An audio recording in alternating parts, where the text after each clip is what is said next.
Hi, my name is Lexi. Welcome back to my channel and Happy New Year. Just in a couple of days, or depending on where you are in the world, maybe tomorrow. Or if you're watching this later, it's already 2022, which is so crazy. Anyway, today I just wanted to do a video about the new year and how I'm feeling right now. As you can see, if you can see, there's a bunch of snow behind me. It's cold, it's snowy where I am. It is the Monday after Christmas weekend as I'm filming this.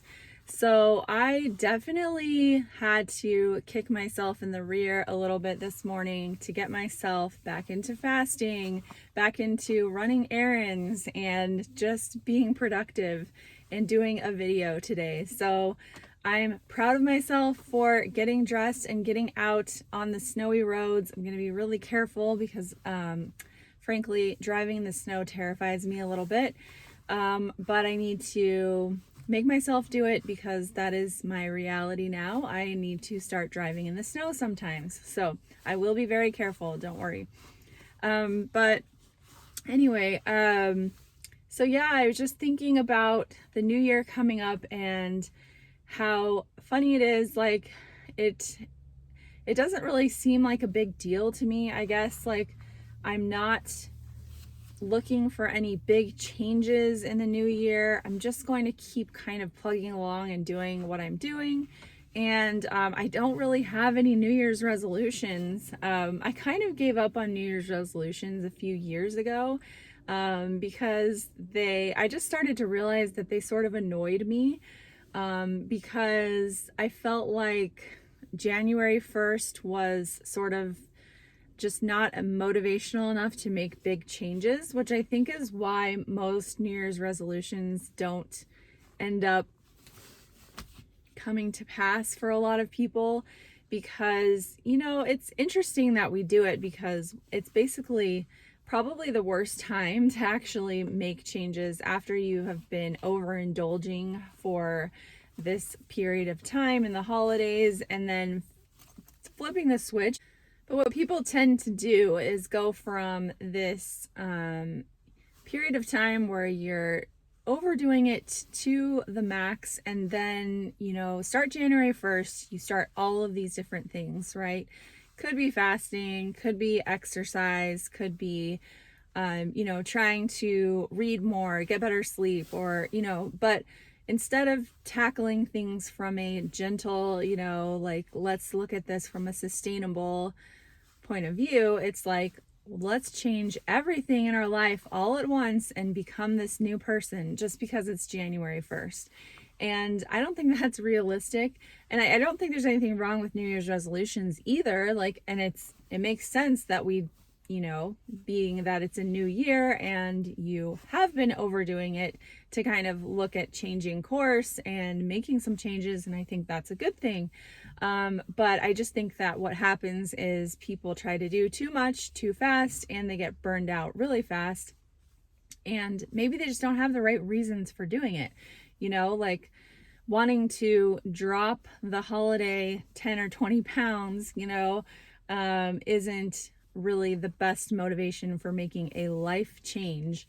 And it's probably not going to be sustainable once you know, lose the initial 5 or 10 pounds that come off really easily. Then you're just like, yeah, never mind. So I think it's important to just sort of look at it from a view of what do I want to change in my life, like long term, and how am I going to do that? And yeah, so like I said, a few years ago, I just sort of got tired of New Year's resolutions, and I realized that it was just not really the right thing for me. And so I remember when I started exercising regularly, because to that point I had always hated exercise and I knew that I needed to incorporate it in my life, but like I just couldn't find a way to sustain it. I actually started exercising February 1st of 2019. That's when I kind of committed to incorporate it in my life, and I have been doing it consistently since then. And I just, did it in a way that I knew I enjoyed and that it fit very well into my life. And it's changed since then. But I still do it, like I still have my 2 days a week that I do my light weight exercises, and I really enjoy it. And it's something I look forward to, actually.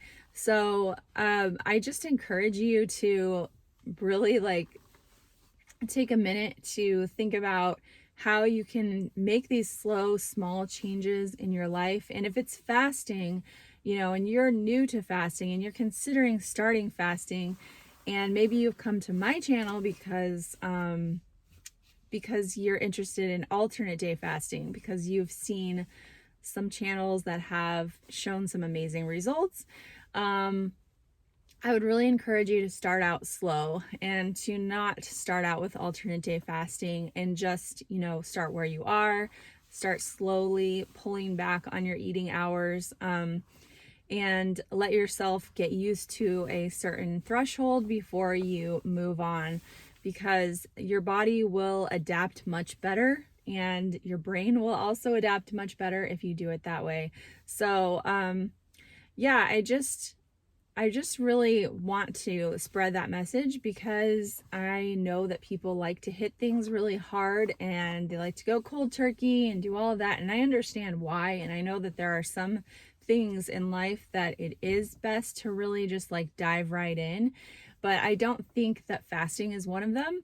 I think that our bodies really like to adapt to that metabolic flexibility. And if you go too hard, too fast, your body is going to rebel against you and think that you're starving and throw your hormones out of whack, especially if you've never fasted before, and especially if you are a younger woman. I think that again bears repeating, because everyone is different. If you are a man, or you are maybe menopausal woman, that may be different. You may be able to jump in a little harder, but I just still think it's wise from a mental standpoint to allow yourself to get used to it, so that you don't burn yourself out, because obviously we've been celebrating and over celebrating for the past few weeks, and your body is probably very full and it definitely has enough to go off of. But, if your body isn't used to using your fat stores for fuel, then it has to learn how to do that. And so, yeah, I just recommend really taking it one step at a time. And I also can't repeat enough that I really recommend learning as well. I recommend reading some books. I always have linked below Fast, Feast, Repeat by Jen Stevens. That is, in my opinion, the best book on fasting that's out there right now. There's also The Obesity Code by Jason Fung, which is awesome.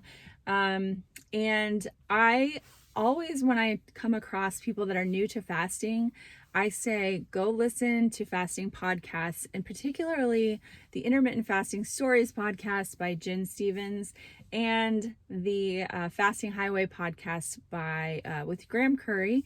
And the reason that I recommend those two specifically is because there are on each of those at least 100 plus interviews on those podcasts of different people who have different stories and different situations, and how they made fasting work in their own lifestyle.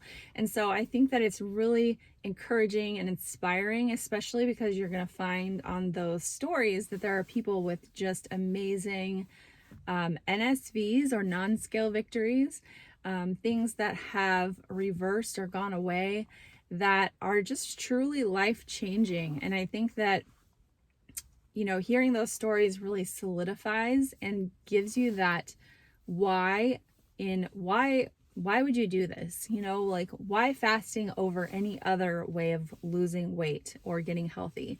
I think that's so important to know why you're doing this, because there's always going to be something else that will come along that will promise you these fast, amazing results.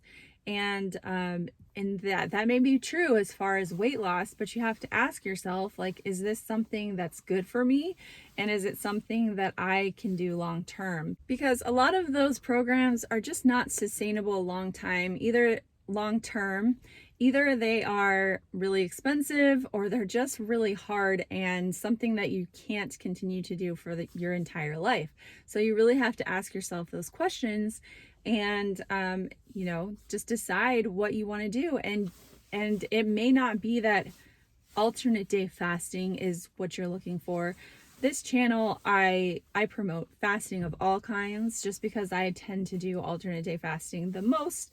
As far as my preferred protocol, that doesn't mean that I don't promote other types of fasting, because I do.